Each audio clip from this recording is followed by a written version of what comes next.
मेरा नाम दिशा है। मैं जो भी कपड़े खरीद कर लाती थी तो उन्हें मेरा पति फाड़ देता था और फिर मुझसे रिक्वेस्ट करता कि तुम यही कपड़े पहनकर मेरे पापा के साथ चली जाओ और कुछ देर बाद ही वापस आ जाना। मुझे नहीं पता होता था कि मेरे ससुर मुझे कहाँ लेकर जाते हैं। एक दिन मैं अपने पति की बात आसानी से मान गई और जाने के लिए तैयार हो गई, लेकिन जब मेरे ससुर मुझे अपने साथ लेकर जाते तो वो मेरी आंखों पर पट्टी बांध दिया करते थे और सख्ती से मुझे मना कर देते थे कि अपनी आंखों को खोलकर बिल्कुल भी मत देखना और ना ही इस पट्टी को हटाना। अगर तुमने ऐसा किया तो तुम्हारा पति तुम्हें तलाक देकर घर से निकाल देगा। मैं अपने पति से बहुत प्यार करती थी, इसलिए अपने ससुर और पति के कहने को मैं मान लिया करती थी। अब हर दिन मेरे ससुर और मेरे पति मेरी आंखों पर कपड़ा बांधकर मुझे अपने साथ किसी अनजान जगह पर ले जाते थे, जहां पर मुझे कुछ अजीब सा शोर सुनाई देता था। एक दिन मैंने अपने पति से छुपकर अपने आंखों पर बंधी पट्टी में छोटे छोटे छेद कर लिए और फिर उस पट्टी को बांधकर मैं अपने ससुर के साथ चली गई। लेकिन जैसे ही मैं उस जगह पर पहुंची तो मेरे पैरों तले से जमीन निकल गई, क्योंकि वहां पर तो बहुत सारे आदमी। मेरी शादी मनीष के साथ 2 महीने पहले ही हुई थी। हम दोनों की जिंदगी बहुत अच्छी गुजर रही थी। मनीष से मेरी शादी मेरी मर्जी के मुताबिक ही हुई थी। हालांकि मनीष मुझसे शादी नहीं करना चाहता था। वो मुझसे शादी क्यों नहीं करना चाहता था ये तो मैं समझ नहीं पाई थी। मनीष मेरा क्लासमेट था। हम दोनों एक दूसरे को बहुत पसंद करते थे। मैं जानती थी कि वो भी मुझे पसंद करता है, तो जाहिर सी बात है कि पसंद करने वाला इंसान शादी भी करना चाहता है। लेकिन मनीष ने कभी मुझे शादी के लिए प्रपोज ही नहीं किया था। वो सिर्फ ये कहता था कि मैं तुम्हें पसंद करता हूँ और तुम्हें अपना एक अच्छा दोस्त मानता हूँ, बाकी मैं तुमसे शादी नहीं कर सकता। मेरे समझ में नहीं आता था कि वो इस तरह की बातें क्यों करता है। मैं दिल ही दिल में उसको बहुत प्यार करने लगी थी। मेरे दिल में मनीष के लिए बहुत सारी फीलिंग्स जाग उठी थी। एक दिन जब मैं कॉलेज से घर आई तो मैंने देखा कि मुझे देखने के लिए लड़के वाले आए हुए थे। मुझे जब ये बात पता चली तो मेरे होश उड़ गए, क्योंकि मैं उस लड़के से शादी नहीं करना चाहती थी। मेरी मोहब्बत तो मनीष से ही जुड़ी हुई थी, इसीलिए मैं सिर्फ उसके साथ ही अपनी जिंदगी गुजारना चाहती थी। मैंने उन लोगों के जाते ही मनीष को कॉल की और उसे सब कुछ बता दिया। मनीष ने कहा कि तो इसमें परेशान होने वाली क्या बात है, तुम अपने पेरेंट्स के कहने के मुताबिक शादी कर लो, वो लोग तुम्हारा भला ही सोचेंगे। मैंने मनीष से कहा, मेरा भला और बुरा सब कुछ अब तुम्हारे ही साथ है। तुम्हें मुझसे शादी करनी है तो बताओ, और अगर नहीं करनी तो मैं अपनी जीवन लीला खत्म कर लूंगी, क्योंकि मैं मनीष की दीवानी हो चुकी थी। मनीष मेरी इस बात से डर गया और उसने कहा कि तुम ऐसा वैसा कोई भी कदम नहीं उठाओगी।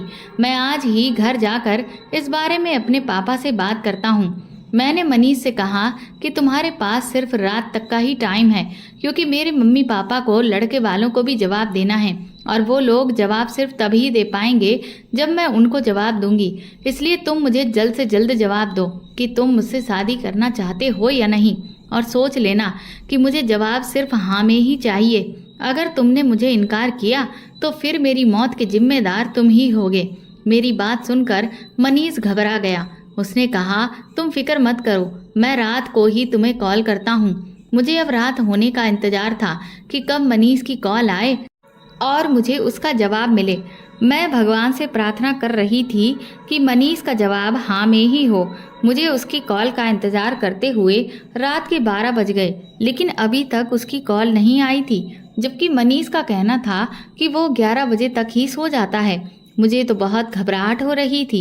हार मानकर फिर मैं 1 बजे के टाइम पर खुद ही उसे कॉल की, क्योंकि मैं उससे बात करने के लिए बेचैन हो रही थी।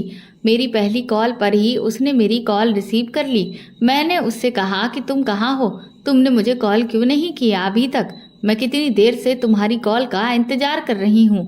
कॉल पर मनीष की आवाज़ बहुत ही घबराई हुई लग रही थी। उसने कहा कि मुझे माफ़ कर दो दिशा, मेरे पापा हम दोनों की शादी के लिए नहीं मान रहे हैं। मैंने कहा, लेकिन तुम्हारे पापा शादी के लिए क्यों नहीं मान रहे हैं? मुझ में क्या प्रॉब्लम है? मैं अच्छी खासी खूबसूरत हूँ। मनीष कहने लगा, बस ऐसे ही नहीं मान रहे हैं। मेरे दिमाग पर तो उस वक्त मोहब्बत का जुनून सवार था। इसलिए मैंने गुस्से में आकर मनीष की कॉल काट दी और उसे कहा कि अब तुम देखो कि मैं क्या करती हूँ। मैंने मनीष की खातिर अपने हाथ की नस काट ली थी।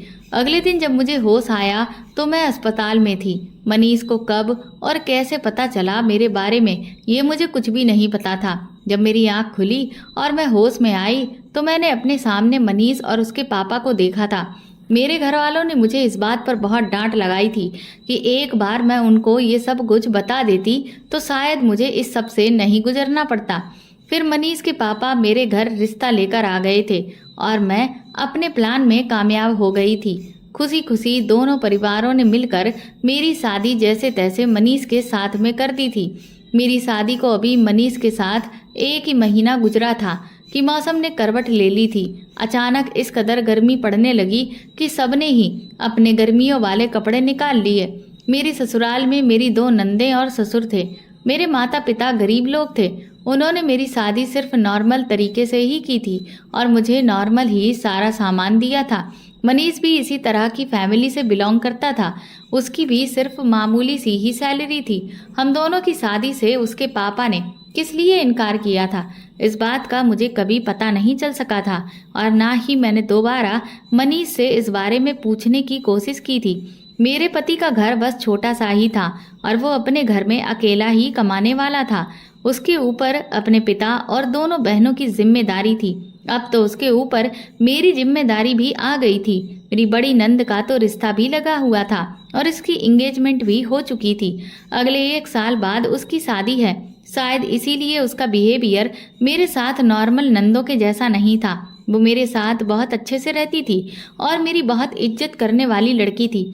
मेरी उससे बहुत अच्छी दोस्ती हो गई थी, मगर मैं मनीष की जगह तो उसे नहीं दे सकती थी ना, क्योंकि मेरे पति ने मुझे शॉपिंग करने के लिए थोड़े से पैसे दिए थे और कहा था कि तुम मेरी बहन के साथ चली जाना। लेकिन मैं मनीष से जिद करने लगी कि तुम ही मुझे मार्केट लेकर चलो, मुझे तुम्हारे साथ ही शॉपिंग पर जाना है। वो मेरी बात पर हंसने लगे और बोले कि तुम बात को समझने की कोशिश करो, मुझे लड़कियों के कपड़ों के बारे में ज़्यादा कुछ नहीं पता है। तुमने अगर मुझसे वहाँ पर एडवाइस मांग ली तो फिर मैं क्या करूँगा। तुम शालिनी को अपने साथ ले जाओ, उसकी चॉइस बहुत अच्छी है। वैसे भी उसके साथ तुम्हारी अच्छी दोस्ती हो गई है। बात तो मनीष की भी बिल्कुल ठीक थी, इसलिए फिर मैं उनकी बात मान गई। लेकिन उनसे प्रॉमिस लेना नहीं भूली कि वो मुझे रात का डिनर बाहर ही करवाएंगे। मेरी इस बात पर मनीष राजी हो गए थे, लेकिन उनके चेहरे पर मुझे कुछ परेशानियां नजर आ रही थीं। मैंने उनकी परेशानी की वजह नहीं पूछी थी, क्योंकि मुझे मार्केट जाना था। इसलिए मैंने अपनी ननद शालिनी को साथ लिया और मैं उसके साथ मार्केट शॉपिंग करने के लिए चली गई थी। मेरे पति ने मुझे 2 सूट लाने के लिए पैसे दिए थे। मैंने 2 ही सूट ले लिए थे। मैंने अपनी ननद को खुश करने के लिए उसे इयररिंग्स दिलवा दिए थे। वो भी उन इयररिंग्स को लेकर बहुत खुश हो गई थी, क्योंकि मेरे पास इतने पैसे नहीं बचे थे कि मैं अपनी ननद को भी कपड़े दिलवा सकती। वो मुझसे बहुत इम्प्रेस हुई थी। वो कहने लगी, भाभी आप तो दुनिया की सबसे बेस्ट भाभी हो। मैं उसकी बात सुनकर खुश हो गई थी। मैं चाहती थी कि मैं अपने ससुराल में जल्दी ही अपनी जगह बना लूं। मेरा पति पढ़ा लिखा और बहुत ही स्मार्ट था। उसकी इसी स्मार्टनेस पर ही तो मैं फिदा हो गई थी। उसकी आदत भी बहुत अच्छी थी। वो मुझसे बहुत प्यार करता था। मैं चाहती थी कि मैं मनीष से इतना प्यार करूं कि उसे मेरे बिना रहने की आदत ही ना हो। जब मैं घर आई और खुशी खुशी मैंने अपने कपड़े अपने पति को दिखाए तो उन्हें वो बहुत पसंद आए थे। अपने पति को देखकर मुझे ऐसा लगा जैसे मेरी सारी मेहनत वसूल हो गई है। मेरे पति कमरे में आ गए थे। मैं भी उनके पीछे पीछे ही कमरे में आ गई। फिर मैंने उन कपड़ों में से एक सूट निकालकर पहन लिया और मैं अच्छे से तैयार हो गई। मैंने अपने पति से कहा कि चलो चलते हैं। मेरा पति मुझे देखकर हैरान हो गया और कहने लगा कि कहाँ चलना है। मैंने कहा, क्या आप अपना वादा भूल गए हो? हम दोनों को रात का डिनर घर के बाहर ही तो करना था। आपने मुझसे वादा किया था ना। मेरे पति ने कहा, अरे अच्छा, मुझे याद आ गया। चलो ठीक है, आधे घंटे में चलते हैं। मैं अभी बाहर से होकर आता हूँ। मेरे पति न जाने आधे घंटे का कहकर कहाँ चले गए थे। मैं उनका काफ़ी देर तक इंतजार करती रही। वो आधा घंटा नहीं बल्कि पूरे 2.5 घंटे के बाद घर आए थे। अभी ज़्यादा टाइम नहीं हुआ था, रात के 9 बजे थे। उसके बाद हम दोनों मिलकर एक अच्छे से रेस्टोरेंट में खाना खाने चले गए। वहाँ पर हमने खाना खाने के बाद आइसक्रीम भी खाई और खूब एंजॉय किया। मेरा पति गरीब जरूर था, लेकिन मेरी हर ख्वाहिश को पूरा करता था। रात को 12 बजने से पहले हम लोग घर आ गए थे। मैंने अपने नए कपड़े उतार दिए और उसके बाद मैंने पुराने कपड़े पहन लिए। लेकिन अगले दिन जब मैं अपने नए कपड़े बाथरूम में लेने के लिए गई तो ये देखकर मेरे पैरों तले से जमीन निकल गई थी कि मेरे जितने भी नए कपड़े जो मैं कल लेकर आई थी वो कैंची से कटे थे। उसमें जगह जगह कट के निशान लगे थे। मेरी तो उन कपड़ों को देखकर आंखें फटी की फटी रह गईं। फिर मैंने अपने दूसरे वाला सूट देखा तो वो भी इसी तरह से कटा था। मैंने अपने पति से कहा कि अगर आपको मेरे कपड़े पसंद नहीं आए थे तो आप मुझे बता देते, मैं कपड़े चेंज कर लाती। लेकिन आपको कपड़ों की इस तरह की हालत करने की ज़रूरत क्या थी? मैं तो यही समझ रही थी कि मनीष को मेरे कपड़े पसंद नहीं आए, तभी तो उन्होंने कपड़ों के साथ ये सुलूक किया है। अलमारी में मेरे बाकी के कपड़े भी पड़े हुए थे, वो सारे भी कहीं न कहीं से कटे हुए थे। अब मेरे पास पहनने के लिए सिर्फ वही सूट था जो मैंने पहना हुआ था। सारे ही कपड़े कहीं न कहीं से कटे थे। मुझे अपने पति का ये सब कुछ करना बिल्कुल पसंद नहीं आया। मैं तो अपना सर पकड़कर बैठ गई और रोने लगी थी कि अब मैं क्या करूं। मेरे पास तो पहनने के लिए कपड़े ही नहीं बचे। मेरे पति खामोश खड़े हुए थे, वो तो कुछ कह ही नहीं रहे थे। मैं फौरन अपने ससुर के कमरे में चली गई और उनको अपने कपड़े दिखाने लगी। मेरे ससुर ने कहा कि तुम्हारे कपड़ों की ये हालत मैंने की है। मैं अपने ससुर की ये बात सुनकर चौंक गई। उन्होंने कहा कि रात को यही वाले कपड़े पहनकर तैयार हो जाना, हमें एक जगह पर जाना है। मेरी ये बात समझ नहीं आ रही थी। मैंने कहा कि मैं ये कपड़े पहनकर कहाँ जाऊंगी, ये कपड़े तो पहनने के लायक ही नहीं हैं। और आपने मेरे कपड़ों की ये हालत क्यों की है? आपको पता है कि इनमें से कोई भी कपड़ा अब पहनने के लिए नहीं बचा है। मुझे तो ये समझ नहीं आ रहा था कि मेरे ससुर मेरे कपड़ों को आखिर ऐसे हाथ कैसे लगा सकते थे। मैं तो उनकी बहू थी ना, पर फिर भी उन्होंने ये सब कुछ किया। मेरे ससुर मुझसे कहने लगे कि मैं अभी थोड़ा बिजी हूँ और इस बारे में मैं तुमसे बाद में बात करूँगा। मैं रोती हुई अपने कमरे में आ गई। जैसे ही कमरे में आई तो मेरा पति कमरे में मौजूद ही नहीं था, वो भी घर से बाहर चला गया था। मेरी तो कुछ समझ में ही नहीं आ रहा था कि इस घर में आखिर हो क्या रहा है। मैं सारा दिन अपने कपड़ों की वजह से परेशान रही और रोती रही। मैंने टेंशन की वजह से खाना भी नहीं खाया और ना ही मेरे पति ने दोपहर का खाना खाया था। वो तो घर से जब से गए थे घर के अंदर दोबारा आए ही नहीं। इसी तरह से शाम का टाइम था। मेरे ससुर जल्दी से मेरे कमरे में आए और बोले, ये कपड़े पहन लो, उठो जल्दी करो, हमें कहीं जाना है। मैंने तुम्हें सुबह बताया था ना। मैंने अपने ससुर से कहा कि ये आप मुझसे किस तरह का मजाक कर रहे हैं? ये कटे फटे कपड़े पहनकर मैं कहाँ जाऊंगी? मैं इस तरह के कपड़े नहीं पहन सकती। उन्होंने जल्दी से कटा फटा सूट निकालकर मेरे हाथ पर रखा और कहने लगे, जल्दी से कपड़े पहनो, जैसा मैं कह रहा हूँ वही करो। मैं अपने ससुर के चेहरे को देखती रह गई थी। मुझे तो यकीन नहीं आ रहा था कि वो मुझसे ऐसे कैसे बात कर रहे थे। मैं बड़ी हैरानी और अफसोस के साथ अपने ससुर से कहने लगी, पापा जी, मैं ये कपड़े कैसे पहनूंगी? मेरी इस बात पर वो एकदम ही गुस्से में आ गए और कहने लगे, तुम्हें मेरी बात एक बार में समझ में नहीं आती? ये सब मैं नहीं जानता, बस तुमसे जैसा कह रहा हूँ वैसा ही करो। मैं तुम्हारा बाहर इंतजार कर रहा हूँ। तुम्हारे पास सिर्फ 5 मिनट हैं। इन कपड़ों को पहनकर जल्दी से तैयार हो जाओ और बाहर आओ, नहीं तो मुझसे बुरा कोई नहीं होगा।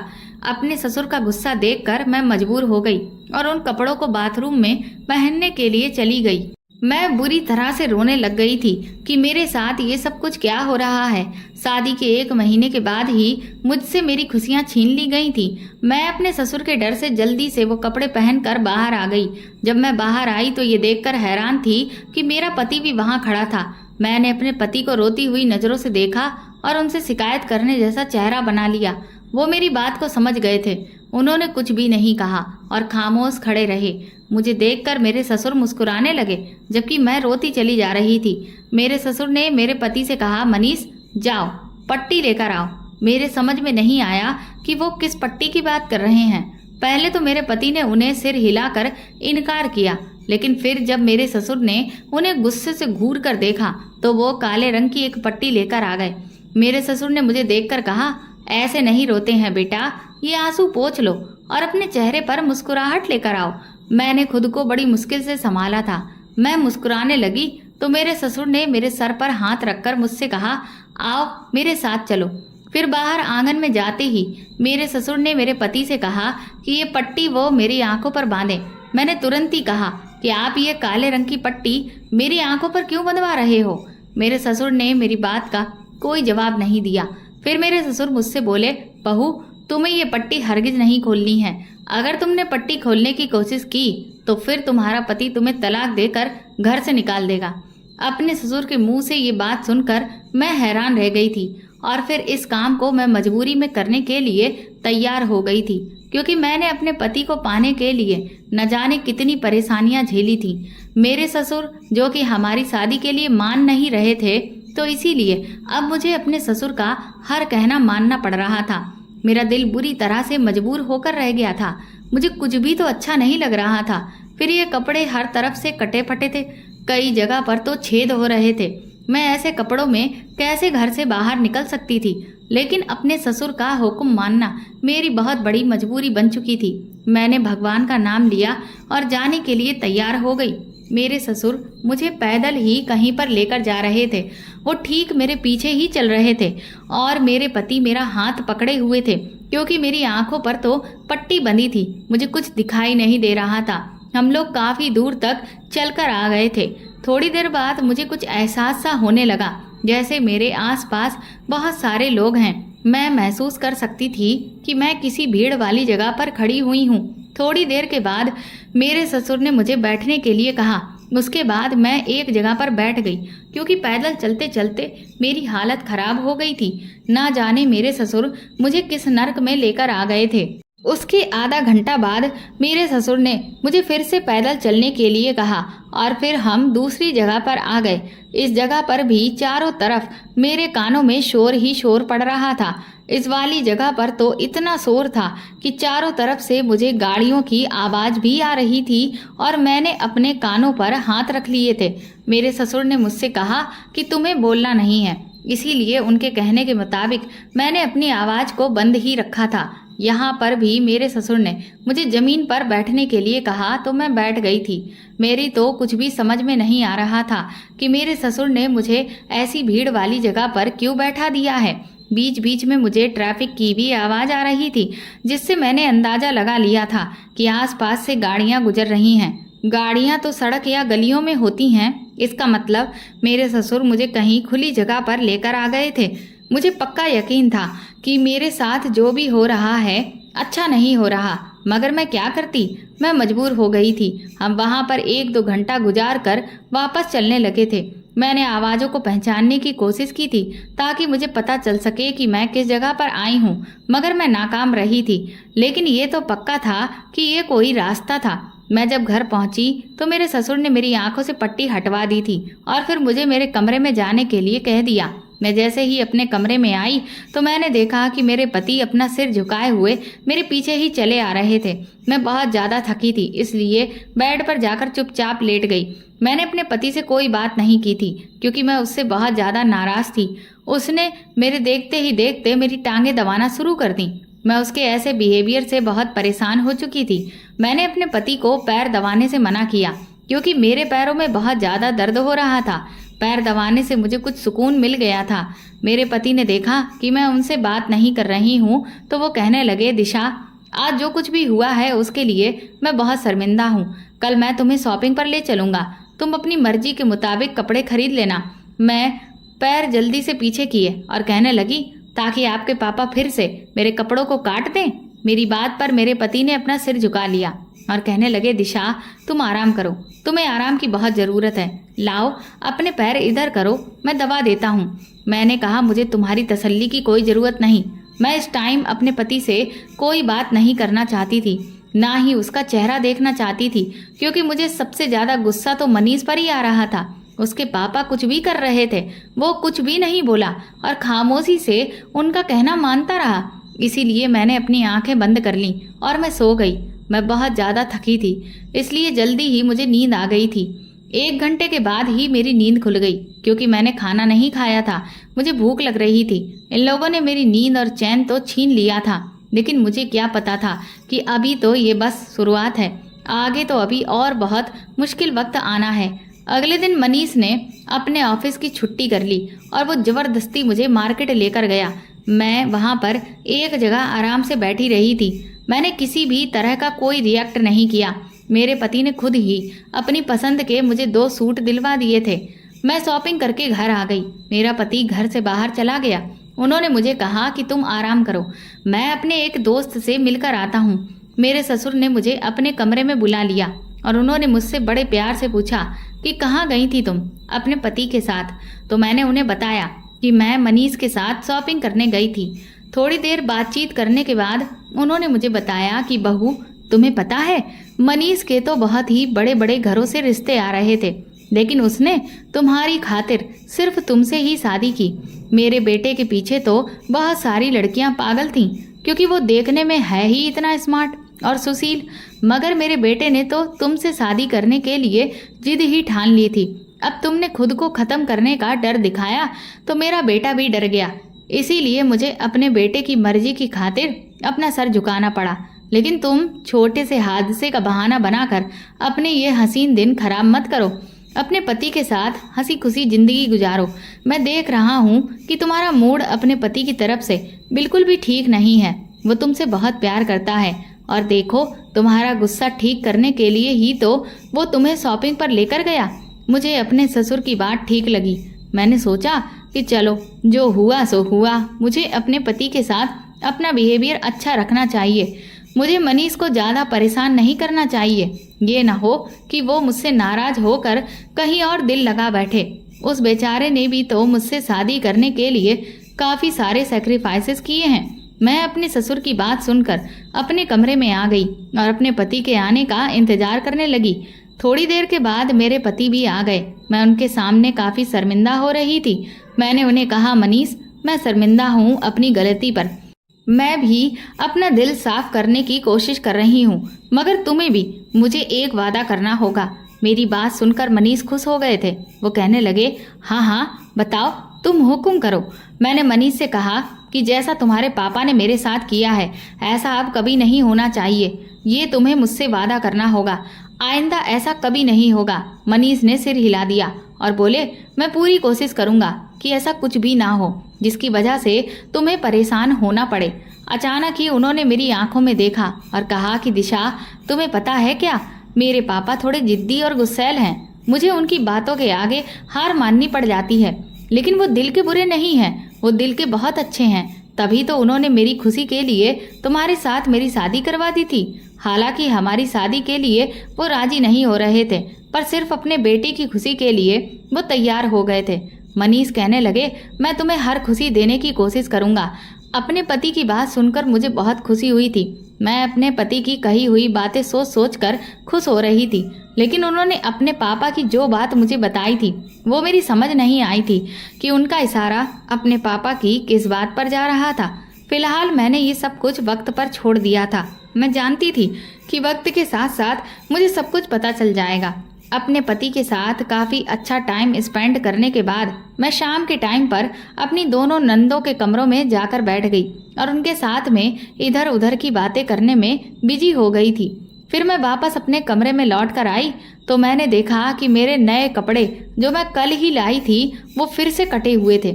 इस बार तो मुझे बहुत ज़्यादा गुस्सा आया। मैं तो समझ रही थी कि अब सब कुछ ठीक हो गया है, मगर ये सिर्फ मेरा ख्याल था। शाम का टाइम हो रहा था। फिर से मेरे ससुर कमरे में आए और उन्होंने कहा कि इनमें से जल्दी से एक सूट पहन लो, तैयार हो जाओ, हमें चलना है। मेरी कुछ समझ नहीं आ रहा था कि मेरे ससुर ऐसा क्यों कर रहे हैं। मैं उनके कहने के मुताबिक उनसे कोई सवाल नहीं किया और खामोशी से उन कपड़ों को पहन लिया। मेरे ससुर मुस्कुरा दिए। फिर उन्होंने मेरी आंखों पर वो काले रंग की पट्टी मुझे खुद बांधने को कहा और मुझसे बोले कि जिस दिन भी तुमने इस पट्टी को खोलने की कोशिश की, मैं तुम्हें अपने बेटे से तलाक दिलवा दूंगा। तुम जानती हो ना कि मेरा बेटा मेरा कितना कहना मानता है। मैं अपने ससुर की ये बात सुनकर शॉक्ड रह गई थी, इसलिए मैं खामोश ही रही। मेरे ससुर मुझे वो पट्टी बांधने का कहकर कमरे से चले गए और मुझसे बोल कर गए कि बाहर आकर तुम्हें मेरे साथ चलना है। मेरे पति उस टाइम घर में मौजूद नहीं थे। मेरे ससुर ने मुझे अपने आगे आगे चलने को कहा और वो मुझे रास्ता बता रहे थे, और इधर मेरी ननद को आवाज़ लगाकर कहा कि वो दरवाज़ा बंद कर ले। मैं खामोश ही रही थी, क्योंकि मैं जानती थी कि मेरे कुछ भी कहने का अब कोई फ़ायदा नहीं होने वाला। हम दोनों ससुर बहू आज फिर से पैदल चल रहे थे। कल भी पैदल चल रहे थे, इसीलिए आज मेरे पैरों में अभी से ही दर्द होना शुरू हो गया। मैं अपने ससुर के बताने के मुताबिक धीरे धीरे चल रही थी और अपने बहते हुए आंसुओं को साफ कर रही थी। अब मुझे एहसास होने लगा कि मैंने मनीष से शादी करके बहुत बड़ी गलती की है। हालांकि मेरे पेरेंट्स मेरी शादी कहीं और करवा रहे थे, अब जबकि ये शादी मैंने अपनी ज़िद और अपनी मर्जी के मुताबिक की थी, इसीलिए मुझे शादी को जैसे तैसे निभाना ही था। मुझे अपनी मम्मी की कही हुई वो बात याद आ गई जिस पर उन्होंने मेरी शादी के टाइम कहा था कि दिशा, तुम इस लड़के से शादी तो कर रही हो और ये शादी हम तुम्हारी जिद की वजह से करवा रहे हैं, वरना जो रिश्ता हमने तुम्हारा ठुकराया है वो लड़का बहुत ही अमीर और अच्छी फैमिली से बिलोंग करता है। तुम वहाँ पर बहुत खुश रहती, लेकिन यहाँ शादी करने की तुम्हारी अपनी मर्जी है, इसीलिए तुम्हें अपनी लव मैरिज को बसाकर ही रखना होगा, क्योंकि 90% लव मैरिज सक्सेसफुल नहीं होती हैं।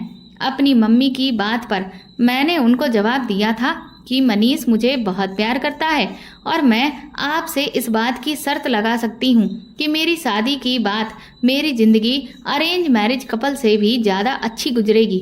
मेरे पेरेंट्स जब मेरी और मनीष की शादी के लिए मेरे खुद को ख़त्म करने वाले तरीके से मान गए, और तो और मनीष के पापा भी मान गए, तब मुझे लगा कि बैठे बिठाए मेरे भाग्य खुल गए हैं। लेकिन मुझे क्या पता था कि मेरे भाग्य खुलेंगे नहीं, बल्कि मेरी आने वाली ज़िंदगी इस तरह से खराब हो जाएगी। मुझे पछतावा होने लगा था कि मुझे अपने पेरेंट्स के कहने पर जहां वो मेरी शादी कर रहे थे वहीं पर कर लेनी चाहिए थी, लेकिन मेरे भाग्य में शायद यही सब होना लिखा हुआ था। हम फिर कल की तरह इस जगह पर पहुंच चुके थे जहां पर शोर ही शोर था और खूब गाड़ियों की आवाज़ें आ रही थीं। 2-3 घंटे इसी तरह से हमें इधर उधर टहलते हुए हो गए। कहीं पर मेरे ससुर मुझे कहते कि बैठ जाओ, कहीं पर कहते कि उठकर खड़ी हो जाओ, कहीं कहते कि बोलना बिल्कुल भी मत, बस खामोशी से जैसा मैं कहता हूँ वैसा ही करती रहो। 2-3 घंटे इसी तरह से गुजर जाने के बाद फिर हम अपने घर को वापस आ गए। घर आते ही मेरे पति मेरे पैर दबाने लगे, मगर मुझे सुकून नहीं मिल रहा था। मनीष शर्मिंदा होकर मुझसे बातचीत करने की कोशिश कर रहे थे। मैंने सोचा न जाने ये कब तक मेरे साथ होता रहेगा। मैंने अपने पति से भी पूछा था कि तुम्हारे पापा मेरे साथ ऐसा क्यों कर रहे हैं, लेकिन वो तो हर बात पर खामोश ही रहते थे। इसलिए मैंने सोच लिया था कि मुझे अब सच्चाई का पता खुद ही लगाना होगा। सारी रात मैं प्लानिंग करती रही। सुबह फिर से मेरे पति ने मुझसे कहा कि मैं तुम्हें शॉपिंग पर लेकर चलता हूँ। मैंने आज शॉपिंग करने के लिए अपने पति से इनकार कर दिया था। मैं अपने ससुर से कहने लगी, पापा जी, शाम को किस टाइम पर मुझे आपके साथ जाना है। मेरे ससुर आज मेरी इस बात पर मुस्कुराने लगे और कहने लगे, शाम के 5 बजे तुम बिल्कुल तैयार रहना। मैं उनकी बात सुनकर खामोश हो गई।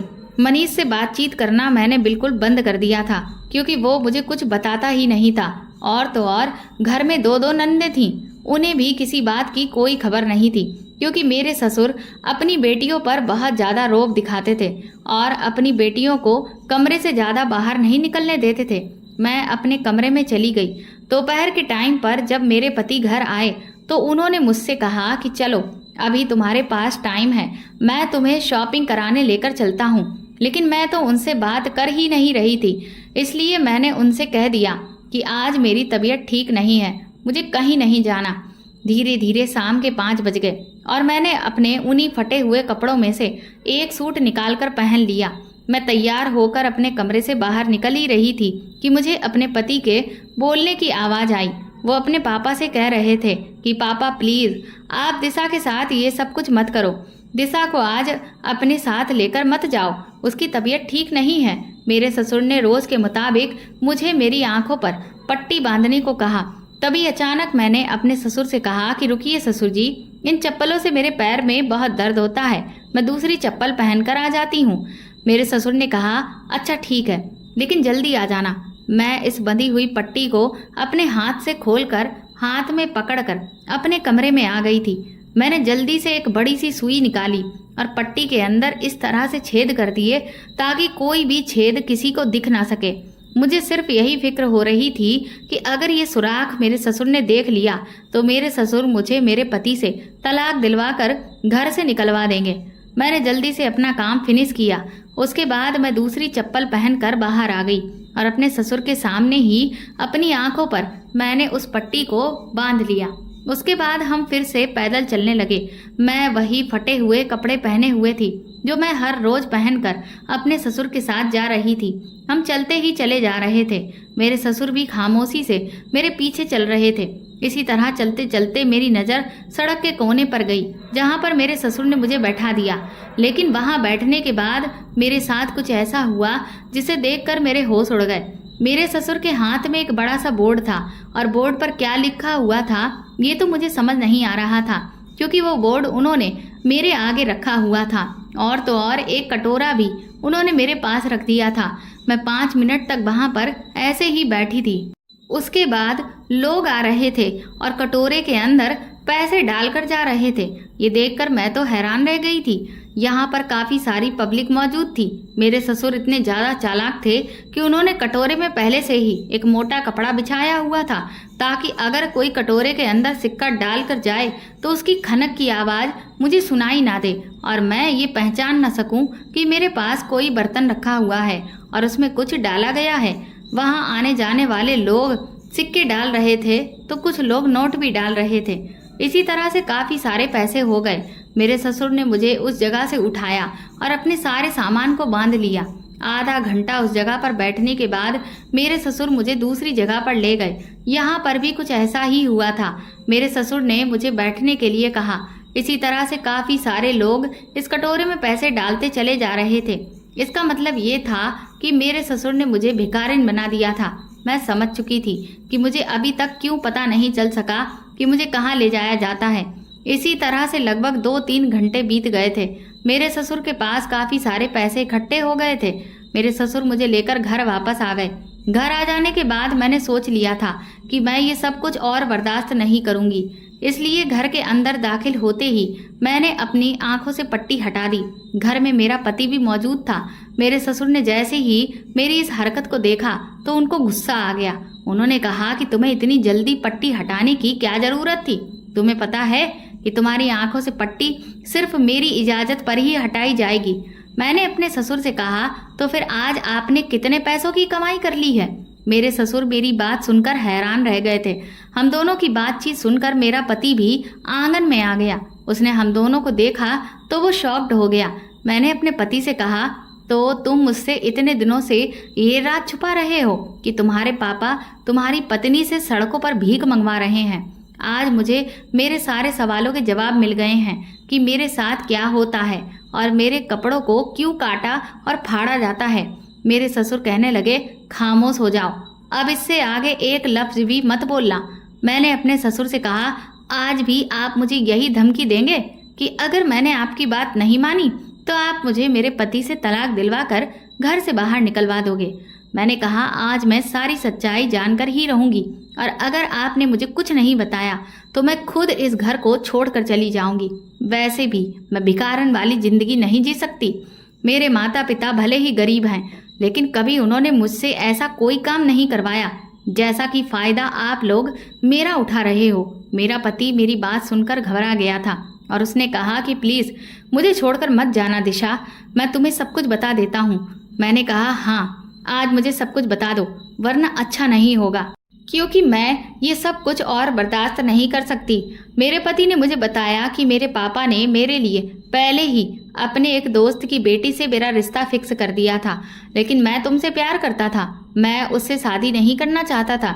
जब मेरे पापा को तुम्हारे बारे में पता चला तो उन्होंने मुझे साफ इनकार कर दिया कि वो तुम्हारी शादी कभी भी मुझसे नहीं होने देंगे और उधर तुमने अपनी जान लेने की धमकी दी थी। मैंने अपने पापा को मनाने की बहुत कोशिश की थी, लेकिन वो मान ही नहीं रहे थे, पर तुमने तब तक वो हरकत कर डाली। मैंने अपने पापा को तुम्हारी जान का वास्ता देकर उनको मजबूर कर दिया था, तब जाकर वो हमारी शादी के लिए माने थे, लेकिन एक शर्त पर। उन्होंने कहा कि मैं एक शर्त पर तुम्हारी शादी इस लड़की के साथ करूँगा। मेरे पापा को पता चल गया था कि तुम गरीब परिवार से हो और जब तुम हमारे घर आओगी तो तुम ना तो दहेज में ज़्यादा कुछ लेकर आओगी और ना ही तुम्हारे माता पिता हमारी शादी धूमधाम से करेंगे। मेरे पापा के दोस्त तो बहुत अमीर थे। वो लोग दहेज में मुझे कार, एक बंगला और बिजनेस करने के लिए 50 लाख रुपए दे रहे थे। मेरे पापा इसीलिए चाहते थे कि मेरी शादी उसी लड़की के साथ हो जाए, क्योंकि मेरे कंधों पर अपनी दो दो बहनों की शादियों का बोझ भी है। मैं नौकरी करके इतना नहीं कमाता हूँ कि सारा खर्च पूरा कर सकूं। मेरे पापा ने मेरे सामने शर्त रखी थी कि शादी के बाद वो तुम्हारे साथ इस तरह से बिहेव करेंगे और इस तरह से तुमसे भीख मंगवा कर पैसे इकट्ठा करेंगे। तभी तो उन्होंने उस बोर्ड पर ये बात लिखी हुई थी कि मैं गूंगी हूँ और अंधी हूँ। आप लोग मेरी मदद करो। लोग इस बोर्ड को पढ़ने के बाद तुम्हें अंधी, गूंगी और गरीब लड़की समझकर पैसे देकर चले जाते हैं। मेरे पापा तो अपने चेहरे को कपड़े से बांधकर छुपा लेते हैं ताकि उन्हें कोई पहचान न सके, लेकिन तुम्हें अपना टारगेट बना देते हैं। मेरे ससुर खड़े हुए खामोश थे, हमारी बातें सुन रहे थे। मैं अपने ससुर के पास गई और उनसे कहने लगी, मैंने आपको हमेशा अपने पिता की तरह समझा है। मुझे नहीं पता था कि एक पिता अपनी बेटी के साथ ऐसा कर सकता है। मैंने कहा, अगर आपको मैं पसंद नहीं थी तो आप मुझे बता देते। आपको मेरे साथ ये सब कुछ करने की क्या ज़रूरत थी? मनीष ने कहा, मैंने पापा से कई बार मना करने की कोशिश की थी क्योंकि मैं तुमसे प्यार करता हूँ। मैं तुम्हें इस हाल में नहीं देख सकता था, लेकिन पापा की शर्त यही थी कि वो तुम्हें इस घर में तभी टिकने देंगे कि जब तुम इस तरह का काम करोगी। इसी तरह से तो हमारे पास काफ़ी पैसे इकट्ठे हो जाते।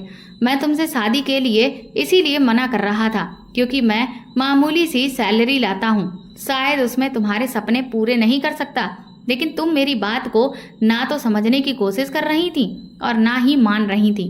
तुमने तो मुझे मजबूर कर दिया था खुद से शादी करने पर। इधर मेरे पापा ने भी मुझे मजबूर कर दिया। मैं तुम दोनों के बीच मजबूर होकर रह गया। मैं करता भी तो क्या करता? एक तरफ मैं तुम्हें भी नहीं छोड़ सकता था और दूसरी तरफ मैं अपने पिता को भी नहीं छोड़ सकता था और उनकी बात को भी मेरे लिए मानना बहुत ज़रूरी था। मैंने मनीष से कहा, मनीष, इसमें तुम्हारी कोई गलती नहीं है, क्योंकि एक मर्द अपने पिता और पत्नी के हाथों से जब मजबूर हो जाता है तो उसे अपनी ज़िंदगी बुरी लगने लगती है। मैं तुम्हारी फीलिंग्स को समझ सकती हूँ। मैं अपने ससुर से कहा, आप चाहते थे ना कि मैं इस घर को छोड़कर चली जाऊं और आपके घर वही अमीर लड़की आ जाए जो बहुत सारा दहेज लेकर आई, आपके बेटे के लिए पैसे लेकर आई। तो फिर ठीक है, आप अपने बेटे की शादी अपनी मर्जी के मुताबिक कर सकते हो। मैं इस घर को छोड़कर जा रही हूँ, लेकिन याद रखना, जैसा आपने मेरे साथ किया है ऐसा ही एक दिन आपकी बेटियों के साथ भी जरूर होगा, क्योंकि भगवान के घर में देर है अंधेर नहीं है। जिसने जो इस दुनिया में किया है उसको उसके किए की सजा इसी दुनिया में मिलकर ही रहती है। मैं ये कहते हुए आगे बढ़ गई थी। मेरे ससुर को शायद एहसास हुआ कि उनके आगे भी दो दो बेटियां हैं। अगर उनकी बेटी के साथ कोई भी ऐसा करेगा तो उनको कितनी तकलीफ होगी। मेरे ससुर ने जब देखा कि मैं सामान पैक करके अपने दरवाजे तक आ गई हूँ तो उन्होंने मुझे रोक लिया और कहने लगे, बहू, मुझे माफ़ कर दो। मुझे एहसास हो गया है कि किसी को इतना मजबूर नहीं करना चाहिए कि वो गलत कदम उठाने पर मजबूर हो जाए। तुमने आज जो मुझसे मेरी बेटियों को लेकर इतनी बड़ी बात कही है उसके लिए शायद मैं ही तुम्हें मजबूर कर दिया था।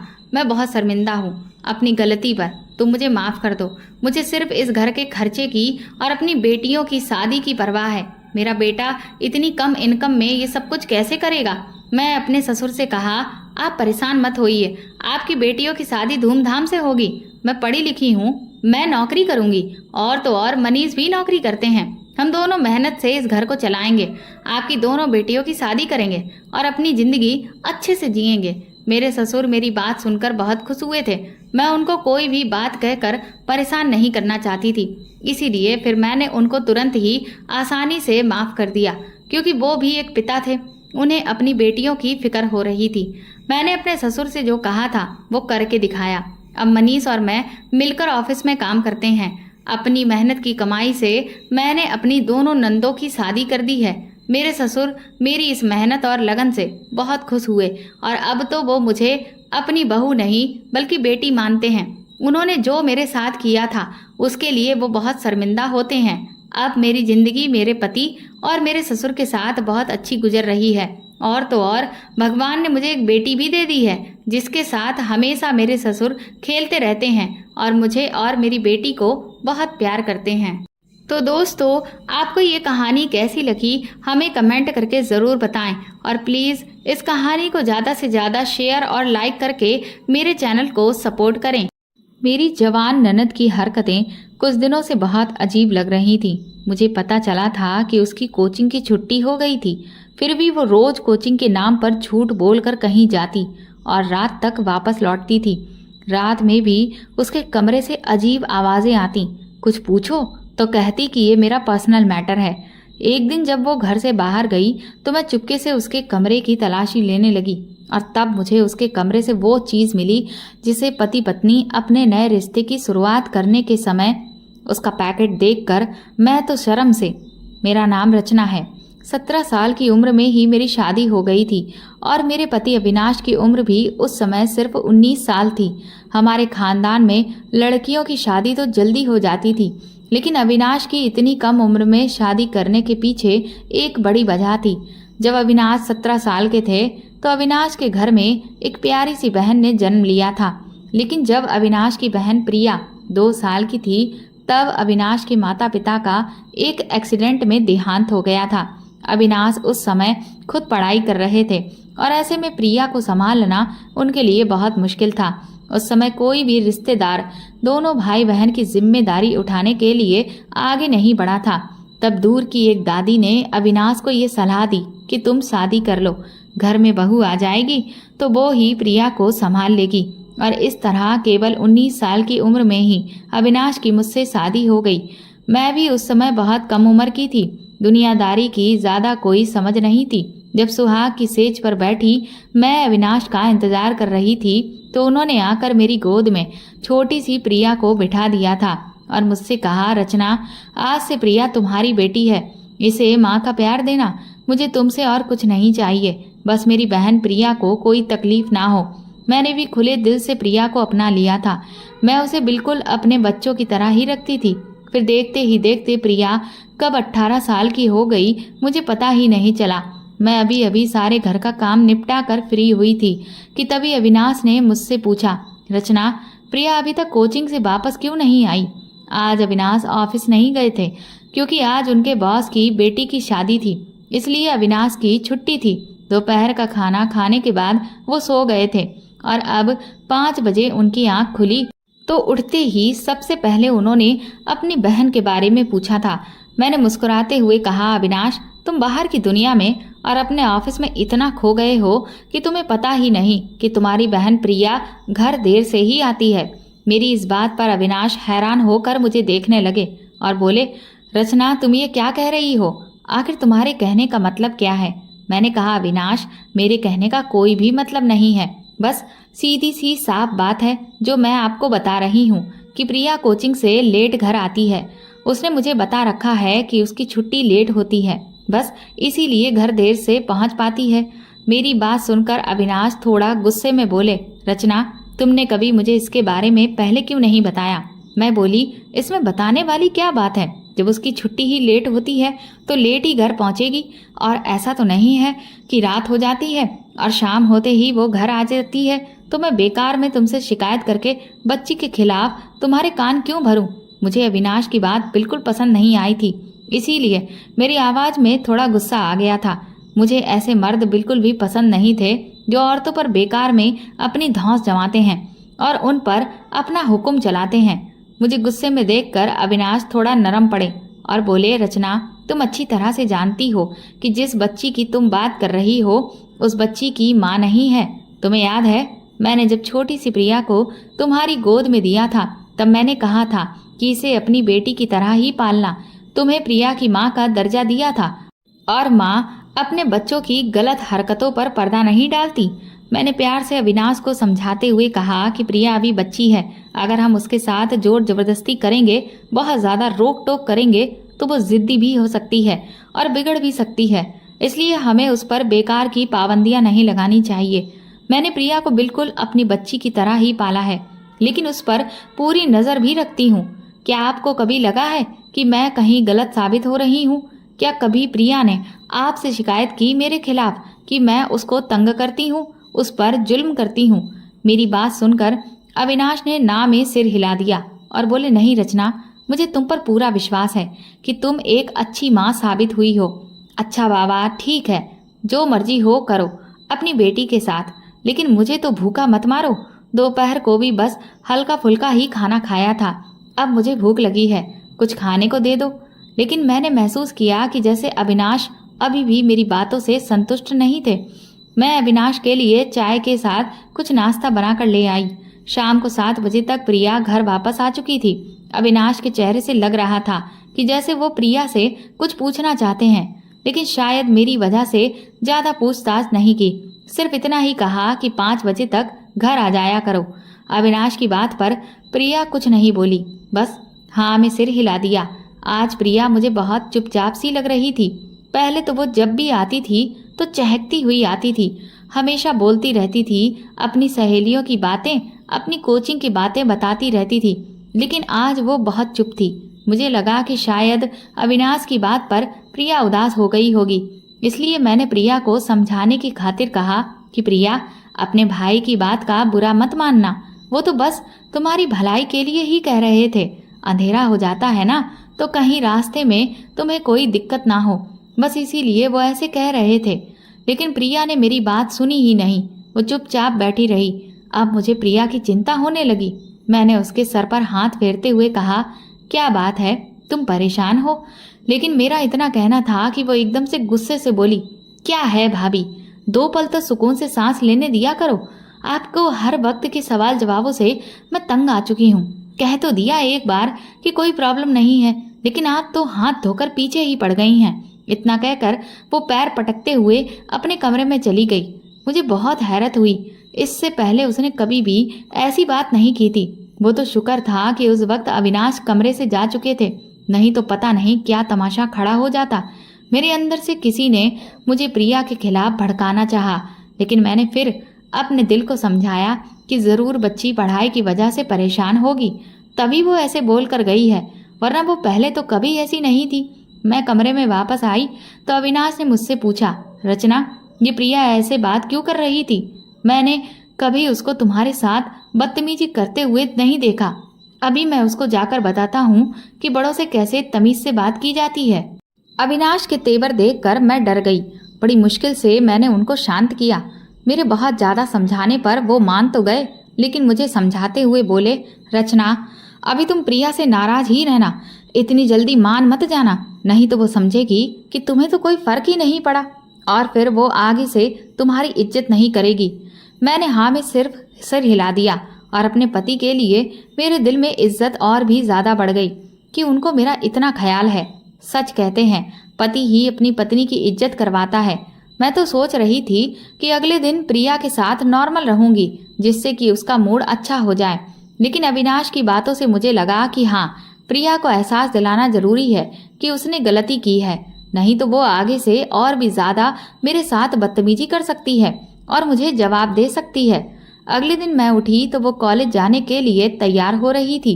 मैंने जल्दी से उसके लिए नाश्ता बनाया और बाहर टेबल पर लाकर रख दिया।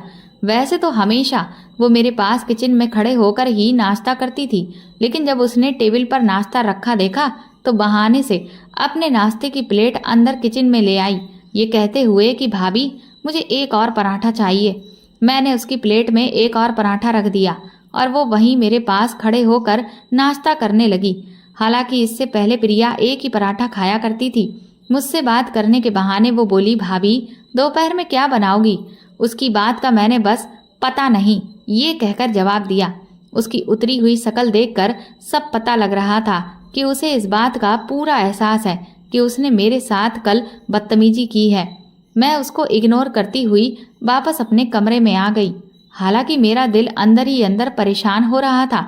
उसकी हालत देखकर मुझे अच्छा नहीं लग रहा था, लेकिन उसको सबक सिखाना भी जरूरी था। कॉलेज जाने से पहले वो मेरे पास आई तो मैंने कुछ पैसे उसकी तरफ बढ़ा दिए, लेकिन पैसे लेने की जगह वो एकदम से मेरे गले लग गई और आंखों में आंसू भरते हुए बोली, भाभी, मुझे माफ कर दो। पता नहीं कल मुझे क्या हो गया था जो मैं आपको इतना कुछ बोल गई। कल मुझे मम्मी की याद भी बहुत आ रही थी और मेरी सबसे अच्छी दोस्त भी मुझसे नाराज़ थी, इसलिए मेरा मूड बहुत ख़राब था। भाभी मुझे माफ़ कर दो। ये कहते कहते वो हिचकियाँ ले लेकर रोने लगी। उसके रोने से ही मैं एकदम परेशान हो गई। मैंने उसको चुप कराया और उसके माथे को चूमते हुए बोला, प्रिया बेटा परेशान मत हो, मैंने तुम्हें माफ़ कर दिया है। मैं तुमसे नाराज़ नहीं थी, बस मुझे दुख हुआ था और मैं तुम्हें एहसास दिलाना चाहती थी कि तुम्हारा रवैया मेरे साथ गलत था। मेरी बातों से वो खुश हो गई और संतुष्ट होकर कॉलेज चली गई और उसको देखकर मैं भी खुश हो गई। उसके साथ इतना सख्त रवैया अपनाते हुए मुझे भी बहुत बुरा लग रहा था।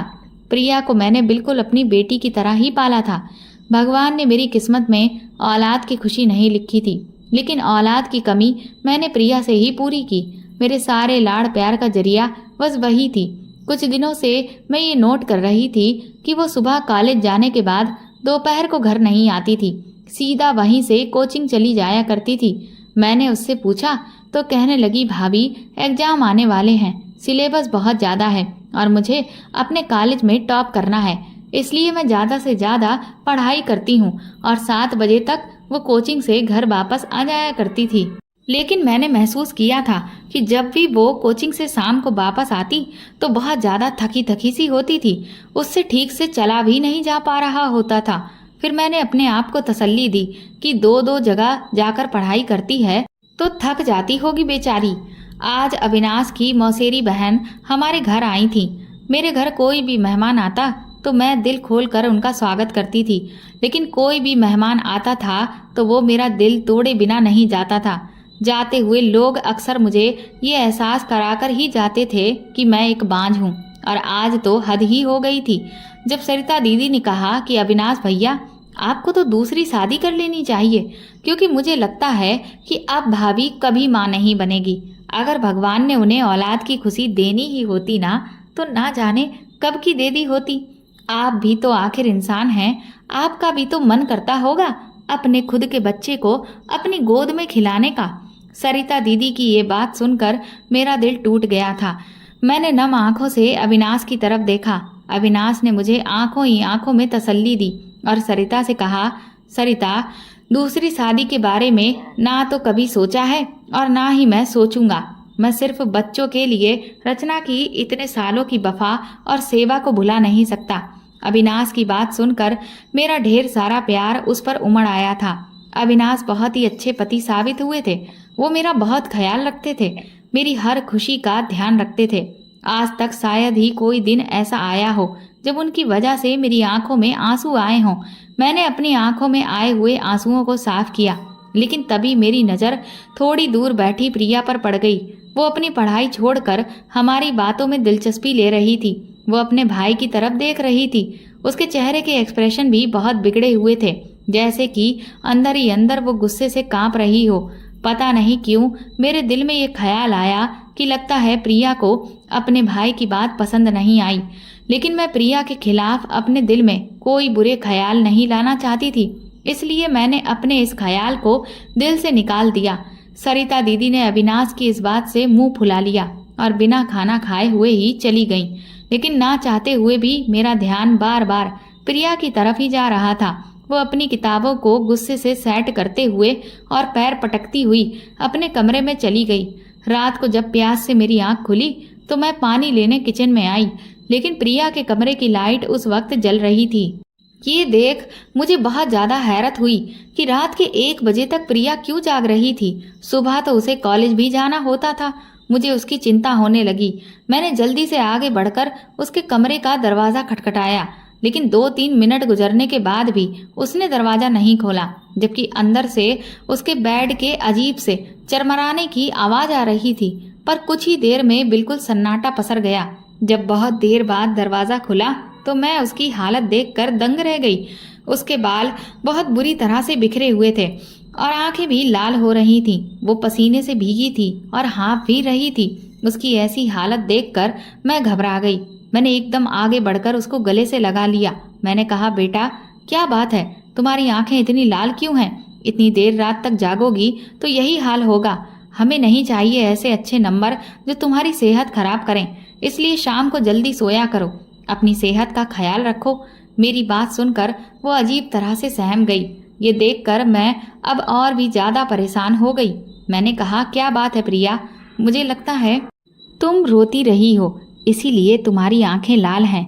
मेरी बात सुनकर वो बोली, भाभी ऐसी कोई खास बात नहीं है, बस मुझे मम्मी की याद आ गई थी। मैं बहुत देर तक उसको समझाती रही और फिर उसे सोने का कहकर अपने कमरे में चली आई।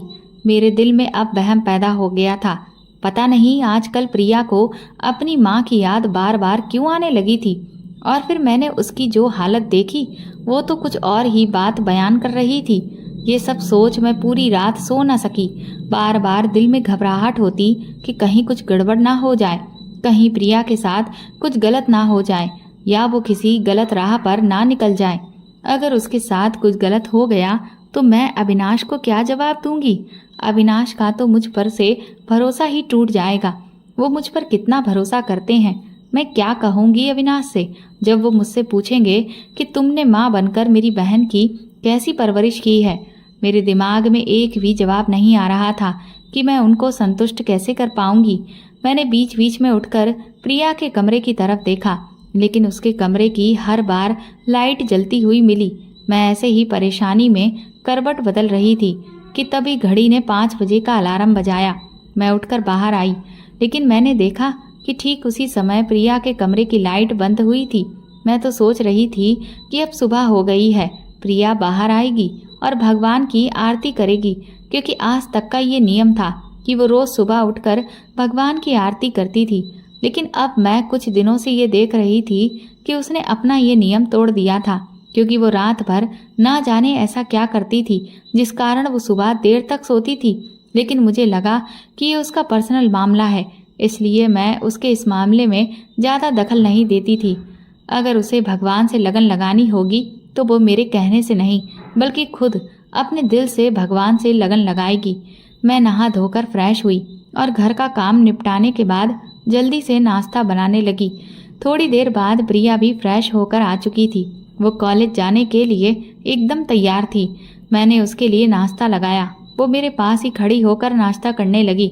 जब मैंने उसे कहा कि आज कोचिंग से छुट्टी कर लेना और घर जल्दी आ जाना, कुछ ज़रूरी काम है, तो वो बोली, ऐसा क्या ज़रूरी काम है जो मुझे कोचिंग से छुट्टी करनी पड़ेगी। मैंने उसे बताया कि तुम्हारे लिए कुछ शॉपिंग करनी है। मैं सोच रही हूँ कि तुम्हें कोई नई ड्रेसेस दिलवा दूँ। मेरी बात सुनकर वो मुस्कुरा दी, कहने लगी, भाभी इतनी सी बात के लिए मैं कोचिंग से छुट्टी क्यों करूँ। आपको जो भी कपड़े पसंद आए वो मेरे लिए आप लिए आना। खुशी खुशी मैं वो कपड़े पहन लूँगी। मेरी पसंद नापसंद का कोई सवाल ही नहीं उठता। बस मैं छुट्टी नहीं करूँगी, मेरा कोचिंग जाना बहुत ज़रूरी है। उसकी बात सुनकर मैं दंग रह गई। ये पहली बार हुआ था कि शॉपिंग के नाम से प्रिया को खुशी नहीं हुई थी, जबकि पहले तो वो शॉपिंग के नाम से खुशी से उछल पड़ती थी। फिर चाहे कोचिंग हो या कॉलेज हो, वो वहाँ की छुट्टी कर ही लेती थी। लेकिन आज पता नहीं क्यों छुट्टी करने के लिए वो बिल्कुल भी राजी नहीं हुई। मेरे दिल में अजीब अजीब ख्याल आने लगे।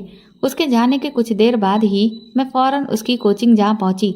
लेकिन जब मैं वहां पहुंची तो पता चला कि कोचिंग में तो छुट्टी है, क्योंकि टीचर की खुद की शादी थी, इसलिए पूरे हफ्ते कोई बच्चा वहां नहीं जा रहा था। अब मेरी हालत बिगड़ने लगी, क्योंकि किसी और की बेटी बहुत बड़ी जिम्मेदारी होती है। अविनाश अपनी बहन के बारे में मुझसे पूछते तो मैं इस बात का क्या जवाब देती कि ये सब क्या हो रहा है। मैं दोपहर का खाना अकेले खाती थी, लेकिन आज सच जानने के बाद मेरे पेट में पानी का एक घूंट भी नहीं गया। शाम को जब प्रिया अपने समय से पहले लौटी तब तक मैं गुस्से से जलती रही थी। उसके आते ही मैं उसका हाथ पकड़कर उसे कमरे में ले गई और उससे पूछा कि कहाँ गई थी तुम। इस पर प्रिया ने वही जवाब दिया कि मैं कोचिंग गई थी। और कहाँ गई थी? मैंने कहा, कौन सी कोचिंग? कोचिंग की छुट्टियाँ लगी हुई हैं। बताओ, तुमने मुझसे झूठ क्यों बोला? तुम मुझसे क्या छुपा रही हो? पता है आज मैं कितना परेशान हूँ। अन्न का एक दाना भी मेरे पेट में नहीं गया है। मेरी बात सुनकर वो मुस्कुरा दी, बोली, भाभी बस इतनी सी बात के लिए आप इतना परेशान हो गई थी कि आपने खाना भी नहीं खाया। मैंने उससे कहा कि ये तुम्हें इतनी सी बात लग रही है? मेरे प्राण निकले जा रहे हैं। बताओ ये सब क्या है? वो बोली, भाभी आप तो बेवजह बात को खींचने लगती हैं। जैसा आप समझ रही हैं वैसा कुछ भी नहीं है। बात दरअसल ये है कि जैसे ही कोचिंग की छुट्टियां हुई तो मेरी दोस्त है ना मंजू, वो मुझे अपने साथ अपने घर ले जाती है।